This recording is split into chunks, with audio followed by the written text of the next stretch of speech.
Santiago, boa noite, tudo bom, querido? Boa noite, tudo certo, graças a Deus. Eu só tô um pouco cansado, mas tá tudo certo. Tá cansado? N razões, não vem o caso de falar aqui. Prazer receber você aqui, tá? O Santiago, gente, ele é um jovem romancista.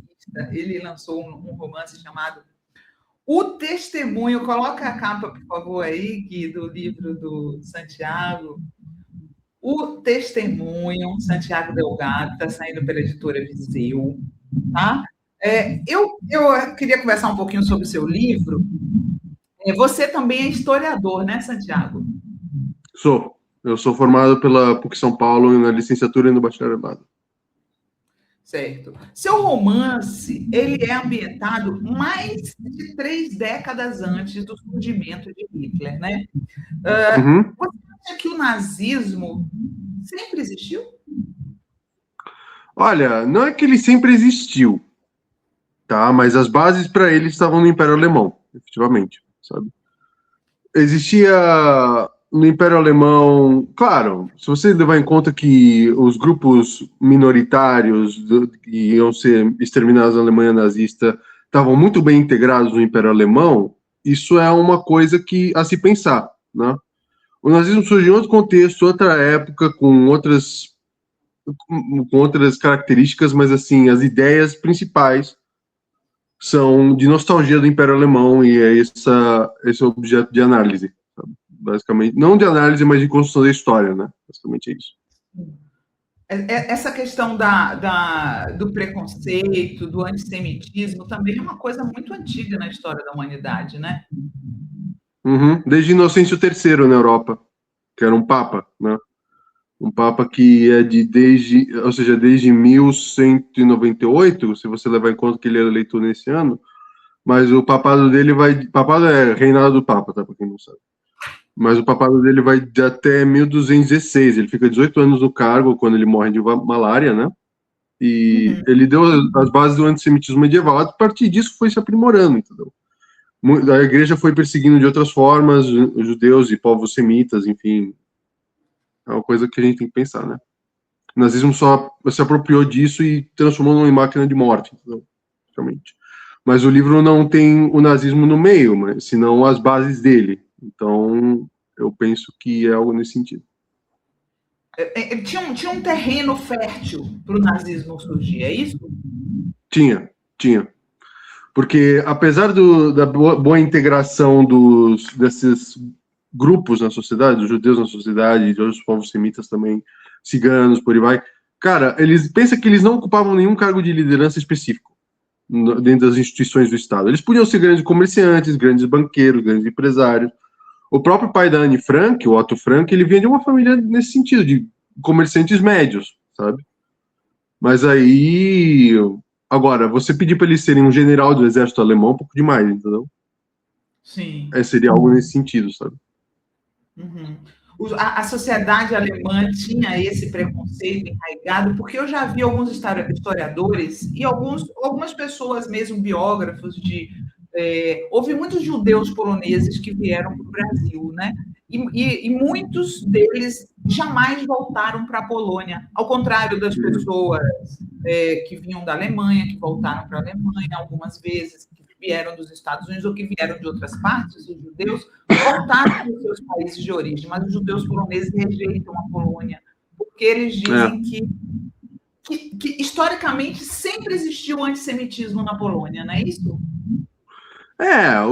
Eu não me aprofundei muito na Polônia, tá? Uhum. Mas eu teria que pesquisar para falar isso um pouco mais, entendeu? Mas é verdade, a maioria deles são da Polônia. Não, assim, os que estavam na Polônia, o negócio foi tão grande e tão marcante que eles não quiseram voltar, né? Eles foram, aliás, mentira, eles foram para outro lugar, né? Atualmente, onde era a Palestina, né?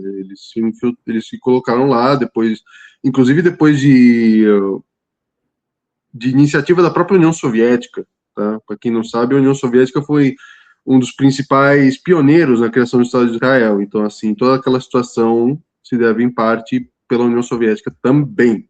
Tá? Inclusive, os palestinos, o que é um absurdo, porque os palestinos, se você for parar para pensar, eles acolheram essa galera, não só judeus, como sionistas também, sabe? Os sionistas em maioria, para falar a verdade, né? E aí, como eles retribuem, né? Os sionistas retribuem o acolhimento com bomba e matar toda aquela população, sabe? Então, é muito triste. Hoje em dia, o Netanyahu, o governo, né? Eu prefiro falar do governo de Israel do que do povo judeu, né? Porque é o governo de Israel. Eles agem de forma bastante similar às coisas que o governo nazista fez. É inegável, né? Tentar dizimar um povo é exatamente o que Hitler fazia. Assim, eu vou te falar uma coisa. É importante, inclusive, diferenciar judaísmo de sionismo, sabe? Porque judaísmo é religião, sabe? É religião, acredita em Deus. O Deus, inclusive, do judaísmo é o mesmo Deus do Islã, que é o mesmo Deus do cristianismo, ironicamente falando, sabe? O Deus único, universal, bondoso, criou todas as coisas visíveis e invisíveis, tudo isso aí. O judaísmo é isso, essa religião que, inclusive, tem como grandes figuras o Abraão, Moisés, enfim, todos esses, né? Eles só não acreditam em Jesus. Mas, apesar de não acreditarem em Jesus como Messias, os judeus, pelo que eu pesquisei sobre, posso estar aqui enganado, mas eles veem Jesus como um profeta importante, que teve grande influência e tal. Só que, assim, não acreditam nele como um Messias. Apesar de acharem essas coisas dele, né? E aí acontece, o sionismo é um pouco diferente, porque o sionismo ele visa... É uma forma de nacionalismo religioso judaico para fins políticos. Se é que eu posso falar nesses termos aqui. O sionismo, ele está se lixando se você é um judeu que, por exemplo, vem de outra região do mundo e quer integrar Israel. Por exemplo, Israel tinha judeus da parte do norte da África, né, da Etiópia, da África Oriental da Etiópia, que eles trouxeram para lá para dizer que eles não eram racistas. Resultado, esses judeus eles ficaram em condições iguais aos dos palestinos. Fora que eles exterminaram praticamente todos os judeus palestinos. Então, assim, você dizer que eles estão preocupados com os judeus é mentira. Inclusive, diga-se de passagem, coisa que a gente tem que falar também aqui. Povos árabes também são povos semitas, tá? Sim, não é porque os sionistas são judeus, que são judeus nacionalistas, né? Essa que é a verdade. Não é porque os sionistas são semitas que os palestinos e toda a religião do Oriente Médio vão deixar de ser semitas também. Aliás, eu arrisco dizer que o único povo que não é semita no Oriente Médio é o Irã, tá? O Irã é persa, é outra etnia. Exato. Mas de resto, a maioria fortemente semita, sabe? Então... Você acha que o Netanyahu, a prática dele como governante, acaba se tornando parecida, né, em termos de extermínio, né, em menor escala até agora, com o que aconteceu na Alemanha nazista? Olha, igual, é importante a gente levar uma coisa em consideração, tá? Igual, e aqui eu vou ser um pouco cancelado, mas tudo bem. Enfim. Igual, não é. Nunca vai ser. A história não se repete da forma como ela foi no passado, sabe? Do passado no presente, né? Ou seja, não é que o Netanyahu faz câmara de gás, campo de concentração, enfim, etc e tal, sabe? Mas, gente, vamos combinar uma coisa? O Netanyahu, ele promove, o regime dele, inclusive de Israel, promove há mais de 70 anos um apartheid violento, sabe? Uhum. Eles tiram os palestinos das terras deles, eles estupram as mulheres, eles matam as crianças. Isso lá, 70 anos. Fazendo isso direto, entendeu? Tem vários massacres na história da ocupação da Palestina, né, por parte de Israel, que, inclusive, 100% do território israelense é a Palestina, né, se a gente for para pensar isso aí, né? Mas existem vários massacres. Puxem aí a linha do tempo na história, desde 1948, sabe? Sim, de apagamento, de limpeza étnica, de tudo isso, sabe? Mas não é igual, mas, cara, atualmente tá caminhando para uma coisa parecida a isso, sabe? Não com campos de concentração, mas com bombas, né? Assim, de quem vem de uma família que sobreviveu a uma guerra civil, com muitas bombas, inclusive, minha família sobreviveu à guerra civil espanhola, Delgado, diga-se de passagem, é um nome muito comum na Espanha. Cara, é absurdo, sabe? É trágico, é triste. Meus bisavós tinham. Minha avó me contava que meu bisavô não dormia mais direito, sabe? É uma coisa horrível, sabe? Horrível, péssimo. Então, assim, não tem como compactuar com esse tipo de coisa mesmo. Como? Trauma da guerra. Trauma da guerra, sim. E os palestinos têm tudo isso hoje em dia também, sabe? Absolutamente isso tudo eles têm. Mas, assim, no geral, eu penso que está caminhando com uma coisa semelhante. Se ele realmente resolver expandir para uma grande Israel, que é o projeto dele de longo prazo, né? Conquistar da Palestina até metade da Arábia Saudita, algo nesse sentido, sabe? É esses planos que eles têm. O expansionismo é outra característica do nazismo que a extrema-direita de hoje também tem. Uhum. Sim. Não é quando você fala, quando o Donald Trump fala, vou pegar a Groenlândia para mim, né? É igual o Hitler anexando a Áustria. Nesse caso é igual mesmo.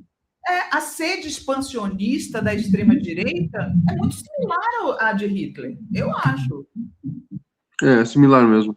É similar. Assim, não tem muito o que falar, não, sabe?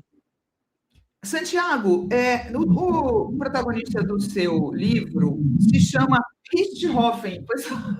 Richthofen, sim.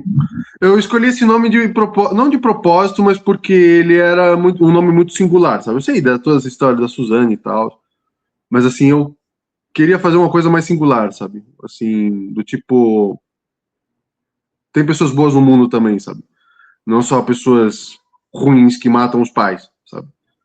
Sim. Eu escolhi como porque Richthofen é um nome muito singular na Alemanha, sabe? Muito, muito, muito, muito raro. Até que você vê os oficiais nazistas, raramente um deles se chamava Richthofen, por exemplo. Raramente, era do baixo escalão ainda por cima, sabe? Mas eu quis pegar esse sobrenome por conta disso, entendeu? E o que ele vê no livro é muito singular, né? A gente pode falar disso um pouco mais para frente. Você, como foi que você se inspirou para essa história do livro? Você tem alguma ligação com esse período da Alemanha? Você pesquisou o período? Se passa em 1898, né, a história? Então, eu pesquisei em alguma coisa, sabe? Bastantes coisas até, né? Porque tem que ambientar com a época, né? Mas, assim, algumas coisas falharam no livro, eu conheço, mas, assim, eu posso te falar uma coisa? A mensagem foi passada. Sabe? As minhas pesquisas eram muito de unificação da Alemanha, de próprias aulas que eu tive na faculdade, sabe? No período de Contemporânea 2. Mas, assim, uma coisa ou outra falhou. E as minhas aulas de Primeira Guerra Mundial também que eu tive, sabe?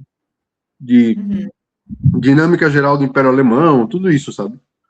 Então, assim, apesar de que algumas coisas eu realmente falhei em termos disso, porque eu escrevi isso no meio de uma pandemia, sabe? Então, assim, uma coisa ou outra não saiu como eu esperava, mas, no geral, eu fiquei feliz com o resultado, sabe? Acho que é um livro que tem suas críticas, tem suas questões, mas, no geral, a mensagem foi bem interessante. Sabe? Qual que é a crítica que você tem a seu próprio livro? Bom, você já falou, né, que eu tenho meu próprio livro? Podia ser um pouco melhor, sabe? Aprofundar um pouco mais os personagens, aprofundar mais algumas coisas, diferir um pouco mais alguns aspectos da narrativa. Seria interessante, sabe? Mas é isso. Mas é seu primeiro livro, né? Você tem quantos anos? Primeiro livro. Meu primeiro livro, eu tenho 25 anos hoje em dia, eu escrevi ele com 22.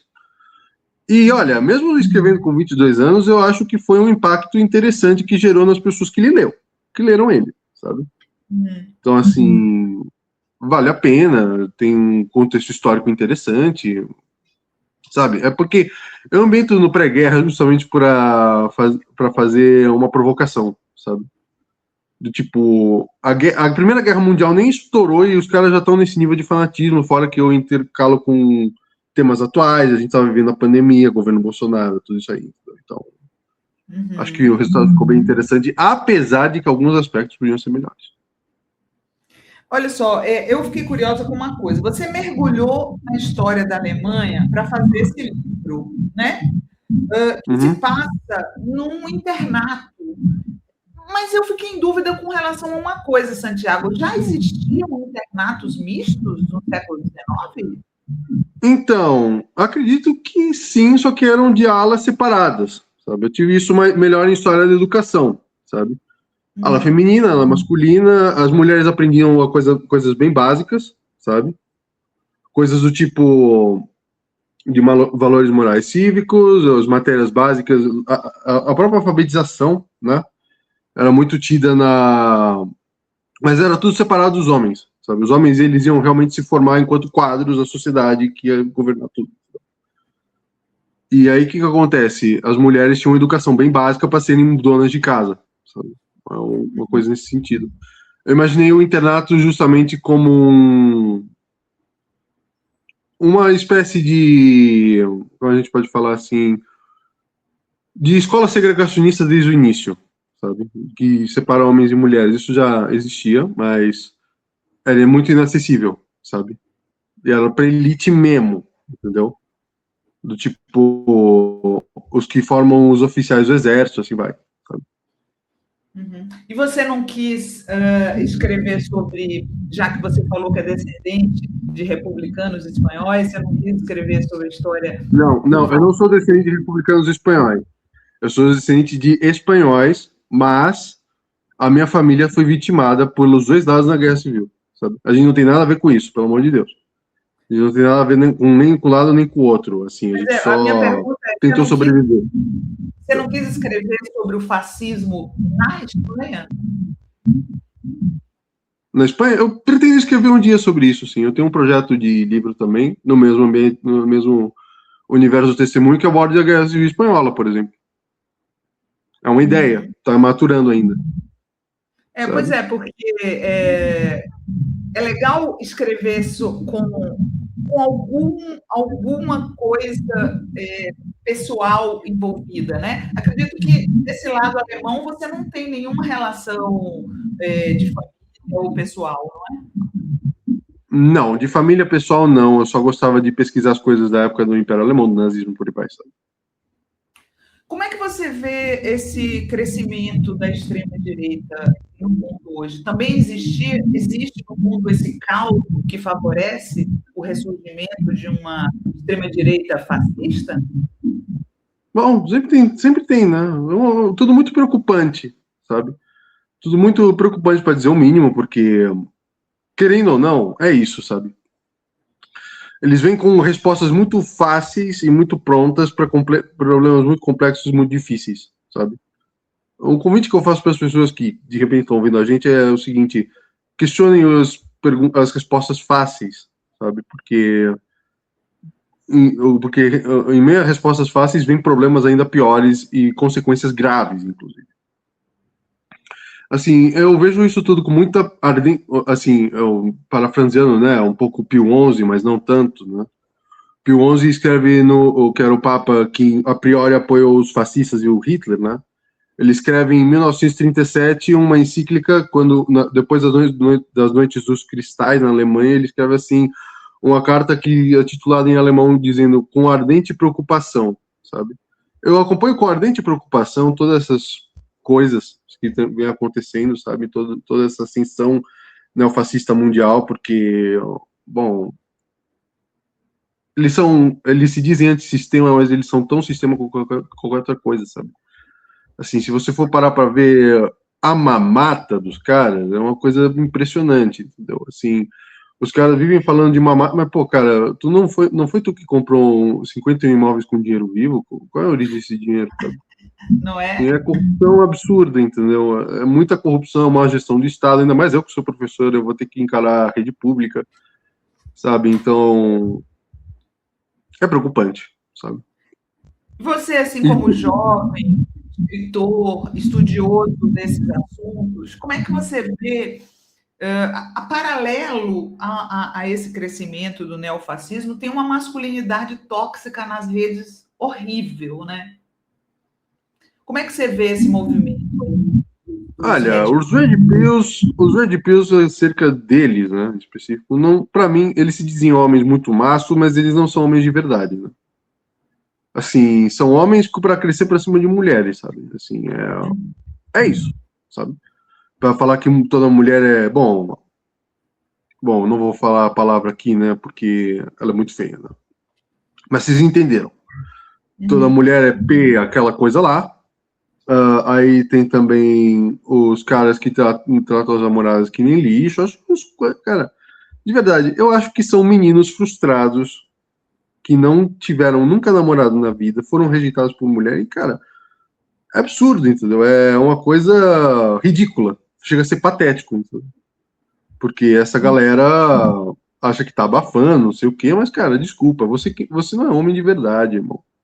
Sim, lamento, entendeu? Você é um menino assustado com a vida, com medo de relacionamento. Vai procurar um terapeuta, velho. Se possível, um psiquiatra, né? Porque, enfim, até isso todos nós precisamos, né? Eu mesmo preciso. Mas, assim, eu reconheço, entendeu? Eu tenho umas questões internas que eu trato e eu não trato mulher que nem lixo, sabe? Eu não sou desse tipo, entendeu? Aliás, eu respeito as próprias mulheres da minha família, quanto mais as da rua, sabe? Então, assim. Ô, Santiago, e como é que os meninos mais jovens que você podem não cair nessa armadilha, né? Porque tá uma coisa muito forte deles seduzindo os meninos jovens nas redes. Como fugir dessa sedução red pill nas redes? Para mim, é uma forma de fascismo. Olha, é muito difícil, sabe? Assim, mas assim, eu posso te falar uma coisa? Cada um tem seu contexto, realidade e posso dizer assim, bagagem emocional, né? Para entrar nesse tipo de trecheiro, entendeu? Cara, o que eu aconselho é tenta ver as pessoas mais como um ser humano, sabe? Realmente ver tente se abrir mais para as pessoas, sabe? Fala mais o que você sente, porque às vezes isso é emoções reprimidas, sabe? Ou de rejeição, enfim, não sei. Mas assim, eu diria que um conselho que eu deixo é, cara, tenta não fazer isso porque você veio de uma mulher, todos nós viemos de uma mulher, né? E de um homem. Então, assim, tenta enxergar essas pessoas como se fossem seus pais, de repente, ou alguém próximo a você, sabe? Dá teus pulos aí, cara. Agora, o que você não pode fazer é tratar todo mundo que nem lixo só porque a sua ideologia fala, né? Mas eu ia te falar, os psicólogos, as matérias de jornais, né? Vivem dizendo assim, principalmente depois daquela série Adolescência. Principalmente depois daquela série Adolescência. Ficam dizendo assim, você tem que vigiar seu filho, você tem que ver o que é que ele está vendo nas redes, você tem que tirar seu filho das redes sociais. Isso é impossível, você não acha, Santiago? Não, eu não acho impossível, não. Inclusive, eu posso falar uma coisa. Eu tenho neurocirurgiões na família, sabe? Eu não vou falar quem são. Mas eles dizem, olha, criança, adolescente, pré-adolescente, não devia andar com o celular na mão, entendeu? A pessoa não tem maturidade para ter um celular na mão. E mais, os pais não colocam limite de hora.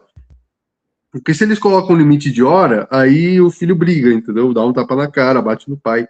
Sim, isso existe, tá? E aí acontece? Acontece que perdão. Acontece que os pais não põem limites, os filhos viram animais, esse é literalmente o termo, tá? Eles viram doidos atrás de celular, eles batem nos pais, chegou num ponto onde os pais não são respeitados. Tudo bem que tem os pais tóxicos, mas, cara, no que diz respeito a privar o teu filho de eletrônico, já tem muitos estudos que apontam que um indivíduo que tem menos de 18 anos não pode ter um celular. Assim, real. Sabe? Não pode ter celular. Não pode. Vai fazer mal. Os seus neurônios não vão fazer sinapse direito.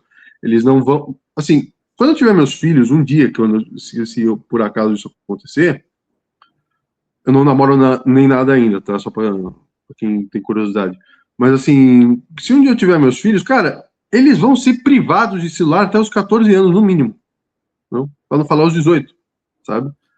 Porque isso acaba com muita coisa, acaba com o rendimento escolar, acaba com as perspectivas que o indivíduo pode ter sobre si mesmo, sobre a vida, acaba com a leitura, acaba com um monte de coisa, e ainda por cima, assim, antecipa a demência, diga-se de passagem. Tem crianças de 15 anos que não conseguem ler um texto simples, sabe? Isso é o quê? Culpa da sociedade? Não, não é só culpa da sociedade do Jorge Pio, não. É dos pais também, sabe? Os pais têm grande parcela de responsabilidade nisso aí. Com quantos anos você teve celular? Eu tive meu primeiro celular com algo por volta de uns... Tá, se a gente for levar em conta a ortodoxidade da minha mãe, meu primeiro celular mesmo foi com 14 anos, sabe? Que foi quando ela queria me monitorar para onde eu ia, para qual lugar, para caso eu precisasse se chamar, enfim, todas essas coisas, sabe? 14 anos, meu primeiro celular. Eu lembro direitinho, era um Sony Xperia, inclusive, que quebrou, no passado ano ele foi quebrando. Então, cara, é isso, entendeu? Não pode ter celular antes mesmo dessa idade, sabe? Minha mãe já errou nesse sentido comigo. Ela devia ter me dado, mesmo comigo experimentado, eu deixaria, se eu fosse ela, eu teria me dado com uns 16 ou 18, sabe? Tranquilamente. A gente só que isso se impõe justamente porque o mundo de hoje é todo digital, né? E não tem muito como fugir, infelizmente. Mas se você, mas você que é pai, você que é mãe, se você tiver a possibilidade de não dar celular para o seu filho antes de a idade dos 14 anos, não dê. Sabe? Não dê de forma nenhuma, leia para ele, brinque com ele. Porque também tem essa, né? Os pais, eles dão o celular para não brincar com o filho, né? Porque brincar dá muito trabalho, sabe? Por N outras razões também, né? Então, é algo mais ou menos nesse sentido que eu penso. Muito bom. Santiago, vou ler aqui uns comentários das pessoas para você, tá? A Maria Lúcia falou, Santiago, obrigada por compartilhar seus saberes. Haroldo Lacher falou exatamente isso. O que é feito pelo Estado israelense com o povo palestino é uma forma local de apartheid, que não se limita só a campos de concentração, mas ao uso de armas poderosas para matá-los. Dandan falou, sim, a esquerda formou o Estado de Israel. Uma das maiores experiências socialistas são os kibbutz, coletivismo, principal cultura em Israel. Kibbutz é moradia, fazenda, fábrica, escola, no mesmo condomínio. Isso aí mudou muito, né? Depois, acabou que esses colonos viraram uma ameaça para os palestinos hoje em dia, né? Rita de Cássia Moreira, acho que o governo de Israel faz pior. O que sabemos sobre o que ocorre nas prisões de Israel? Não ouço falar disso. Os palestinos presos lá foram abandonados pelo mundo à própria sorte. Lembrando que eles prendem, inclusive, crianças, tá? A Maria Lúcia fala, Santiago, sinta-se bem, você ainda é jovem, extremamente promissor, tenho certeza disso. Obrigado, agradeço o elogio aí, pessoal, de verdade. E tem mais aqui, ó. Dandan, por favor, pode trazer mais esse rapaz, ele só fala verdades. Essa aí é uma verdade que a esquerda religiosa precisa ouvir para entender de onde vêm as ideias da extrema-direita. Berenice Ferreira, muito bem, Santiago. Tino Fredo diz que o Pio XI não apoiou o nazismo. Quer responder?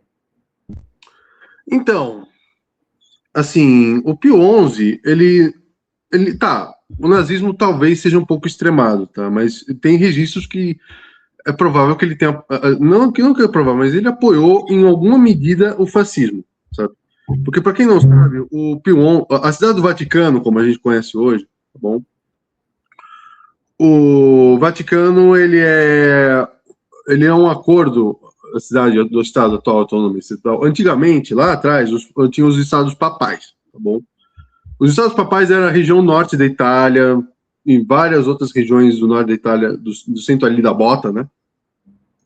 Que acabaram, cujo último soberano total desses estados, antes deles serem distribuídos para a unificação italiana, era o Pio IX, tá? O Pio IX, inclusive, teve um papado bem longevo de 31 anos, se não me falha a memória, tá? O que acontece? Que o Pio IX, tentando manter isso, né, manter a igreja conservadora, etc e tal, e resistindo às mudanças da Revolução Francesa, Vê a unificação italiana, beleza, vê a unificação italiana. Qual a postura da igreja? A igreja estava muito fragmentada. E aí o Pio XI, que veio depois do Pio X, inclusive o Pio X, para quem não sabe, tá? Pio significa piedoso em italiano, tá? Vem da palavra em latim pius, tá? O Pio X era um cara mais piedoso, só que o Pio XI, ele infelizmente não era tão piedoso assim, né? Ele tinha ele inclusive fez, em vista que os estados papais estavam fora de educação já, e que a igreja já tinha perdido muita influência, ele faz um acordo com Mussolini. Olha, vocês me deixam uma cidade-estado no meio de Roma, que é o Vaticano, e em troca eu apoio vocês tranquilamente. Sabe? Então, assim, para apoiar o Hitler é 2 passos. Ah, ele não apoiou o nazismo. Tá bom, ele não apoiou o nazismo, mas ele era um fascista convicto. A mesma coisa o cardeal Eugênio Pacelli, entendeu? O Pacelli, para quem não sabe, é o sucessor dele, que não por acaso toma o nome de Pio XII, né? Pio XII não era nazista, acho que foi esse que confundiu o Pio XI com o Pio XII, tá? O Pio XI não era nazista depois, tá? Mas assim, ele apoiou sim, tem vários relatos da igreja falando que ele apoiava indiscriminadamente o nazismo frente aos avanços soviéticos, tudo isso aí. E, cara, se tu é católico ou não, eu não sei, tá? Mas mesmo os católicos que eu conheço reconhecem isso, sabe? Sim, ele era nazista a priori, só que ele pula fora do barco quando ele vê que a coisa desanda. O Pio XII, em específico, ele acabou fazendo com que ele ficou não quieto durante o Holocausto, tá? Vou ser um pouco injusto se eu falar que ele ficou quieto. Ele se moveu um pouco para salvar a vida, só que o estrago já estava feito, ele percebeu o que ele fez. Ele não fez um pronunciamento em TV aberta, porque, obviamente, não tinha como falar contra os caras cercados por todos eles, né? Não fez um pronunciamento aberto com relação ao Holocausto, ele não respondeu, mas em paralelo também, ele não respondeu uma única carta de nenhum missionário, de nenhum padre. Tem uma carta de um padre que estava denunciando os horrores do campo de concentração de Auschwitz e ele não respondeu, sabe? Ele ficou quieto. Alguns podem argumentar que ele estava salvando vidas, mas, cara, beleza, você pode muito bem responder a carta do cara, ele mandar recursos e tal, ele não fez isso. Então, o Pacelli, o Pio XII, né, ele era, inclusive, ele não era nazista, mas ele era um fascista convicto, tá? Prova disso é que, inclusive, depois da Segunda Guerra Mundial, ele apoia o regime franquista e salazarista na Península Ibérica. Olha, a Michele mandou, Santiago, também sou historiadora formada pela PUC. Já anotei aqui para comprar seu livro. Parabéns. Infelizmente, está chegando no finalzinho aqui da entrevista com o Santiago, e como todos e todas que vêm aqui no nosso programa, eu trouxe uma dica cultural para vocês. E uma dica diferente, tá? Um clube de xadrez de São Paulo. Coloca a imagem aí, por favor. É muito bom esse clube, tá? Eu tinha que ir lá agora, mas não vai dar tempo, né? Então... Você gosta de jogar xadrez, né?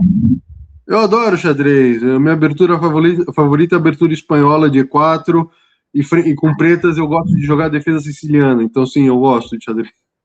Você viu esses últimos documentários da Netflix sobre xadrez? Ah, eu vi. Impressionante. Judith Polgar, claro. Ela é a jogadora mais forte. Era a jogadora mais forte em ser aposentada da atualidade, né? Inclusive, falta muito mulher no xadrez, sabe? As mulheres têm que se... Nossa, mas o Kasparov trapaceia jogando com ela? Mas é isso, né? Eu nunca confio no seu vídeo. Eu fiquei chocada. Eu também fiquei chocado. Eu vi o Kasparov trapaceando. E tem um outro também, que é de um menino super jovem, né? Que se tornou grão-mestre super jovem. Sim, o Carlsen. Exatamente. Ele é o campeão mundial de Blitz, ninguém destrona o cara, então. Ele foi mestre internacional com, acho que 15 anos, tá? Para quem não sabe, as categorias da FIDE é a seguinte, tá? Mestre nacional, aqui no Brasil tem essa categoria, mas lá fora, depois disso, tem mestre FIDE, são os títulos, né? Você tem que participar de torneio para conseguir esses títulos, e esses títulos te garantem várias coisas, patrocinadores, entre outras coisas, tá? Uhum.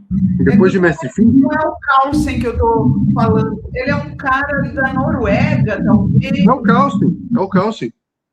Carlsen é norueguês. Se ele tem outro nome, eu tô tentando me lembrar aqui agora. Então não sei. O maior da Noruega é o Carlsen. Carlsen Newman, tem esse essa série, mas eu gosto também, viu, de ver documentários sobre xadrez, é muito bacana. Pode se chamar esporte? É um esporte, é regulamentado, inclusive, pelas Olimpíadas e tudo, tem essa categoria hoje em dia. É um jogo, é um esporte, é uma ciência, tá? O xadrez é tudo isso. Inclusive, é uma coisa que os pais deviam ensinar hoje em dia para os filhos, né? Em vez de deixar eles no celular. É verdade. Você joga bem? Não? Já ganhou alguns campeonatos? Não ganhei nenhum campeonato significativo ainda, mas assim, eu tô me aprimorando, eu jogo relativamente bem. É Magnus. Magnus. Lembrei o nome. Magnus Carlsen, sim. Magnus Carlsen. E assim, eu jogo relativamente bem, mas... Claro. É porque o nome do documentário é Magnus. Se vocês tiverem curiosidade, chama Magnus, tá no Netflix. Muito legal, ele é muito pequeno, né? Pequenininho assim, jogando. O Brasil já teve tradição de xadrez, viu, Santiago? Teve, sim. Mas hoje em dia não, né? Não muito. Apesar de que tem menos força com relação aos outros esportes, mas assim, tem potencial. É isso aí. Coloca de novo a capa do livro do Santiago para a gente mostrar. É um romance, tá, gente? É ficção. Passa muito tempo antes do nazismo, mas coloca aí terreno fértil onde o nazismo surgiu. Está saindo pela editora Viseu, já está em venda em todas as livrarias. O Testemunho de Santiago Delgado. Santiago, foi um prazerzão conversar com você. Prazer é meu, de verdade. E assim, vocês encontram ele com facilidade na Amazon, tá? Para quem não sabe. Nas livrarias do país inteiro, eu não sei se tá, mas na Amazon tá com toda certeza. Vai lá. Tem uma amostra grátis, tá? Para quem quiser não adquirir o livro, tem uma amostra grátis que dá uma parte considerável até do primeiro capítulo, vocês podem ler lá, entendeu? Aí vocês querem comprar o livro ou não. Um aperitivo, né? Um aperitivo. Total. Tá bom, querido. Tchau, obrigada, viu? Obrigado, Tchauzinho. Tchau.